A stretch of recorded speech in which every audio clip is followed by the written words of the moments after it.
Hello दोस्तों, आज का जो टॉपिक है वो है व्हीटस्टोन ब्रिज। इसको हम डायग्राम के माध्यम से बहुत आसान तरीके से समझाएंगे और इसका सिद्धांत और इसका निगमन करके दिखाएंगे। तो इस वीडियो को प्लीज पूरा लास्ट तक देखेगा, आपका ये पूरा क्लियर हो जाता है, मैं इसकी गारंटी लेता हूँ। तो चलिए वीडियो शुरू करते हैं। हाँ तो दोस्तों, इसका हम पहले डायग्राम लेते हैं। डायग्राम में हम आपको स्टेप बाय स्टेप समझाऊंगा ताकि आप कंफ्यूज ना हो। तो पहले आप देखिएगा, यहाँ पर हमने K1 ये हमने लगा दी बिंदी, ये कुंजी है। अब कुंजी क्या होती है? ये कुंजी जो आप घर में आपने देखा होगा, जब आप चटकोनी दबाते हैं, चटकोनी से दबाने से क्या जलती है? स्विच दबाने से क्या चलती है? पंखा चलता है, लाइट जलती है। तो उसी प्रकार को घर को चलाने के लिए घर का एक मेन स्विच होता है, जिसे कुंजी बोलते हैं। इसका हमने K1 माना। आगे चलते हैं तो यहाँ पर इसमें दो बैटरी लगी हुई हैं, प्लस माइनस, ये E है, ठीक है। और इसमें से बिजली जाएगी ऊपर की ओर जाएगी, ये जा रही है बिजली I, ये बढ़ती जा रही है I, ये यहाँ पर A बिंदु पर रुक जाएगी। बिंदु A तक विद्युत धारा रुकने के बाद यह अनेक कमरों में प्रवेश करती है, जैसे बिंदु B और बिंदु D। तो ये A से B तक विद्युत धारा जाएगी और विद्युत धारा को हम P मानेंगे और I1 इसके अंदर धारा जाएगी।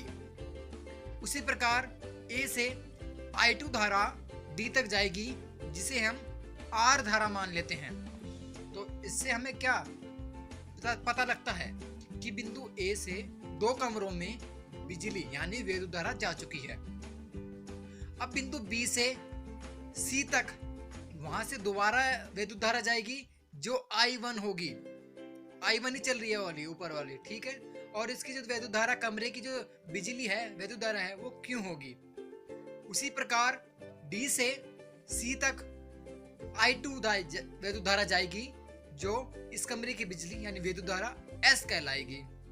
कहने का तात्पर्य यह है कि जो I विद्युत धारा थी वो I1 में टूटी, B तक पहुंची और I1 से ही C तक पहुंची। और जो दूसरी धारा थी I2 से D तक पहुंची और D से C तक पहुंच गई। कहने का तात्पर्य यह है कि I1 और I2 दोबारा से C पर एकत्रित हो जाती हैं, यानी इकट्ठा हो जाती हैं और पुनः I धारा धारण कर लेती है और आगे बढ़ती जाती है और कुंजी के लगी रहती है K1। इसी प्रकार से ये बिजली जाती रहती है। और बिंदु B और D के बीच में एक G गैलोमीटर लगा होता है। गैलोमीटर क्या कार्य करता है? ये बिजली को नापने का कार्य करता है। और इसके नीचे ही K2 एक कुंजी लगी होती है। अब के जो कुंडी है, ये क्या कार्य करती है? बिजली को अगर K2 को हम बंद कर दें, कुंजी को बंद कर दें K2 को, तो ये बिजली जाना बंद हो जाएगा। जो P, Q, R, S ये चार कमरे हैं, तो A से इन चार कमरों में बिजली गई है, तो इस K2 कुंजी को हटाने से इन चार कमरों में बिजली रुक जाएगी, यानी विद्युत धारा रुक जाएगी। आपके समझ में आ गया होगा ये डायग्राम।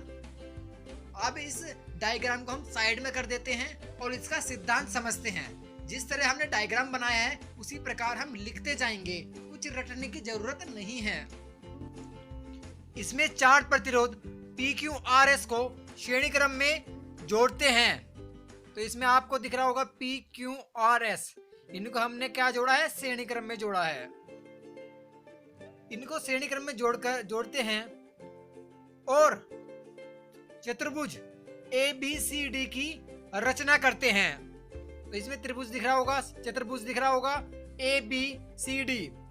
तो हम इसकी रचना करते हैं। इसमें विकर्ण AC के मध्य सेल E तथा कुंजी K1 लगाते हैं। इस चित्र में A और C के नीचे यहाँ पर सेल E दिख रहा होगा और कुंजी K1 दिख रही होगी, ये लगाते हैं।